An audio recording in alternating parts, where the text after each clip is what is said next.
প্রিয় ভাইরা, এবার সর্বশেষ আওয়াজ করে বলেন, ইসলাম কি ন্যারো মাইন্ডেড নাকি ব্রড মাইন্ডেড? সবাই বলেন, ন্যারো মাইন্ডেড না ব্রড মাইন্ডেড? এজন্য অমুসলিম হইলেই তারা আমাদের শত্রু নয়। শত্রু কারা? এই লালমনির হাটের ভাইয়েরা শোনেন, শত্রু কারা?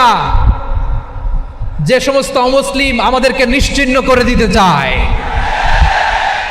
যে সমস্ত অমুসলিম আমাদের ভূখণ্ড থেকে আমাদেরকে তাড়িয়ে দিতে চায়, যে সমস্ত অমুসলিম আমার ধর্ম নিয়ে তুচ্ছতাচ্ছিল্য করে চিল্লায় বলেন ঠিক কিনা, তারা আমাদের শত্রু। সাধারণ অমুসলিমরা আমার শত্রু নয়। এই যে হিন্দুরা থাকে, এরা আমার ভাই, বৌদ্ধরা আমার ভাই, খ্রিস্টানরা আমার ভাই, ইহুদিরা আমার ভাই। তারা দিনই ভাই নয়, তারা মায়ের পেটের ভাই নয়, তারা মানবিক দিক থেকে ভাই। ও মানুষ, আমিও মানুষ। ইসলাম মানুষকে সম্মান করে, চিল্লায় বলো ঠিক কিনা।